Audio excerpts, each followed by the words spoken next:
Hello and welcome to diyas Funplay. In today's video, let's see what is a mesh topology. Mesh topology is a type of computer networking in which all computers are interconnected to each other. A mesh topology is a reliable and a highly interconnected network design that provides multiple pathways for data, thereby increasing the network's reliability and performance. This type of network can be easily expanded and is often used in large companies and organizations as it can handle a large amount of data traffic.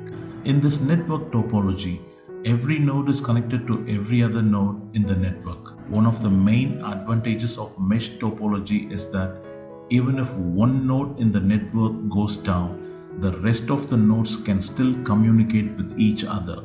In short, failure of a single device won't break the network. Mesh topology is very expensive and complex to configure and manage. This topology is used in places where network reliability is very critical.